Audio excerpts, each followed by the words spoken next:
Since there's a good possibility that I may be taking the LTD on a 1,600-mile drive, and remember, the LTD is a Foxbody, so this applies to all you Foxbody guys out there too, I decided to go a little nuts with the cooling and install a 4-core Alloyworks aluminum radiator. Of course, there's tons of data with this because, well, it's me. And here's your dad joke of the day. 3, 2, 1, contact doors.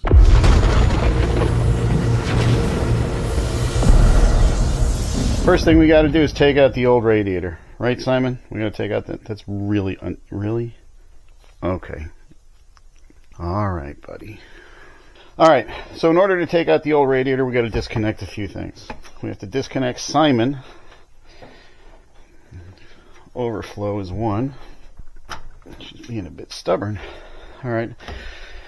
The easiest thing is to siphon out the coolant, especially since this isn't actually antifreeze because I raced this car. This is water with... Dude, you are killing me. I don't know why you want to be in here so bad. Anyway. Here, let's put you on a chair.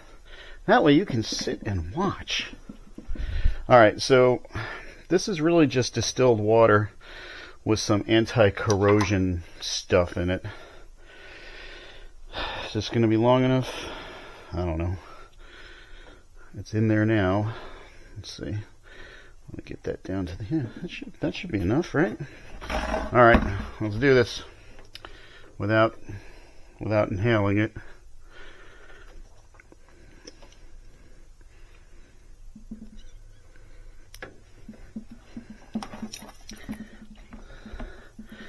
It appears that we are successful.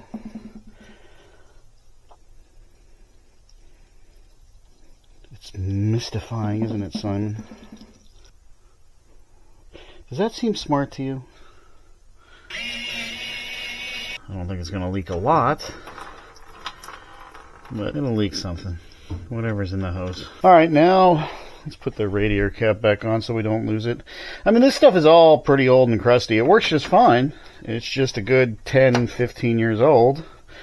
And there are a few things, like that connector is pretty darn fried. It was actually recently keeping the cooling fan from turning on. So that's kind of what prompted this whole thing. Now here's where I ask you not to judge me. So regular Foxbody radiator hold down has these little metal things that come across and they screw down to these. I always thought that was kind of cumbersome, ugly, and overkill. What's a boy to do? Zip ties. Don't laugh at me, don't judge me. I've been using zip ties to hold my radiator in for well over a decade. I've never had a failure.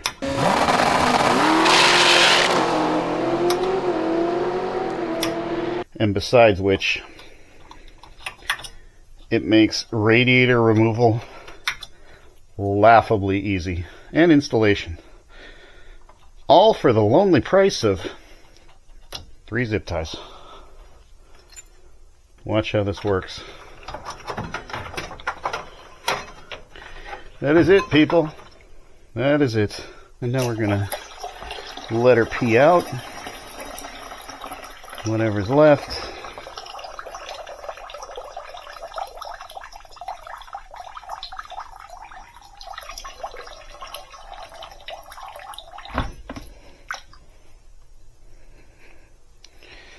Yeah, it's good enough. And that's it. Let's put the new shiny stuff in. This thing's big and I don't have a good place to unbox it, so this is going to have to do. I've already pulled out the industrial staples. Let's see what's in the box. This is that expanding foam that you put in after the fact. That's actually a good thing to use. There's a package. So that looks like connectors. What is this? Oh, a temperature switch. That's nice. And a fused relay.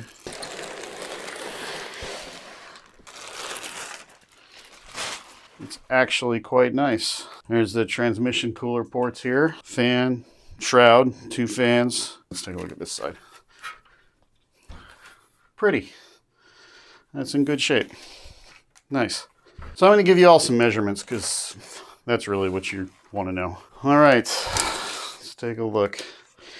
So radiator from end tank to end tank is 29 3/8 of an inch.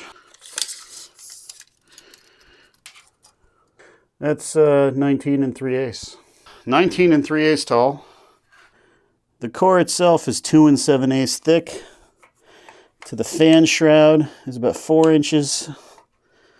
And total depth appears to be just under 6, maybe 5 3/4.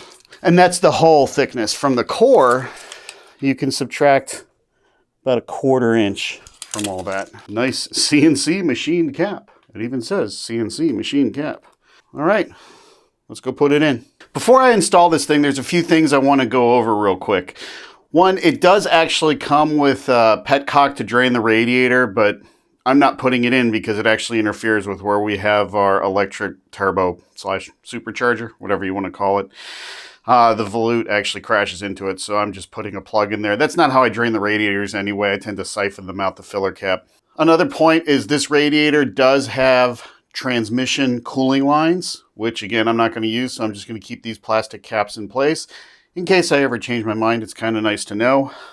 Another thing, when aluminum radiators are made, obviously the aluminum gets heated up to the annealing temperature, which makes it pretty soft. So there's cases where, for example, if some piece of aluminum that's been brazed or welded is not straight, like here, you can just move it back into place with your hands, because heating it up to the annealing temperature will anneal it and it'll make it soft, but you can't harden aluminum, at least most alloys, in the same way.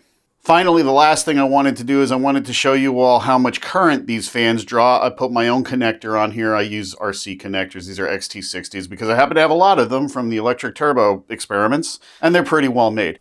These fans are rated at 12 volts, 90 watts each, which means under perfect conditions, let's see, so it's 180 watts total for the two of them. So you take 180 divided by 12. That means we should see about 15 amps current draw. This is a 3S battery. Let's grab the clamp meter here. Let's see how much it draws.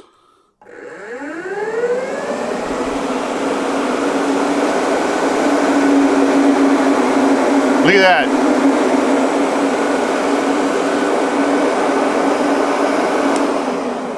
Pretty much exactly 15 amps. It's ideal. It's exactly what they're spec'd. And they sound cool too. Apparently for some reason I just want to keep talking about this thing. So this thing is pretty wide. My previous radiator is a single core, but the core is wider. This is a 4-core with 4 narrower cores. You can make it out. There's 1, 2, 3, 4 sets of cores right there. What's interesting is the more cores a radiator has, the less efficient each consecutive core you add becomes. That's not necessarily a bad thing. This will have a ton more cooling capacity than the radiator it's replacing. But with this 4-core, we're definitely not going to have any cooling issues. That's quite certain. Now let's go put it in. This time I mean it. Finally, the installation. This is actually probably the easiest part. Now, I didn't want to drill holes in the radiator for my zip tie trick.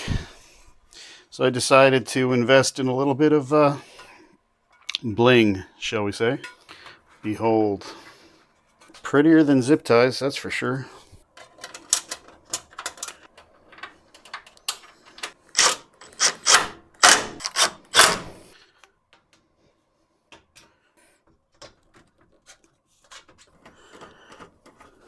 Behold, she is a thing of beauty.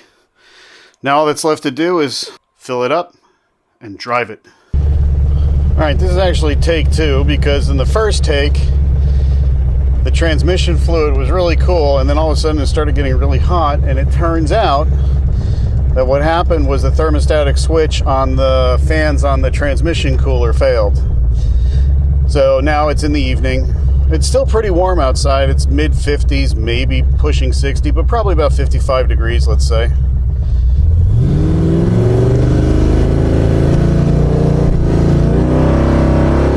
Future Alex here. I'm jumping in because, well, I'm not saying that a street race occurred here, But another YouTuber just got arrested 3 times for street racing and putting that on his channel. Now, I don't condone street racing. I advocate you not do it. And that didn't happen here, probably. But, you know, this is about the radiator anyway. Let's get back to that. Yeah, the radiator fan is off. It's really not going up. It's hanging out at 140. So the radiator is a big thumbs up. Works quite well. Same with the transmission cooler. Thanks so much for taking this little street cruise with me. It means a lot that you decided to spend some time and come along. Give me a thumbs up if you're so inclined. That certainly helps the YouTube algorithm. And there's a lot more electric turbo stuff coming up, so I'll catch you all in the next one. Had I known he was going to race, I would have actually laid into it in first gear. But whatever. It's just a Model 3.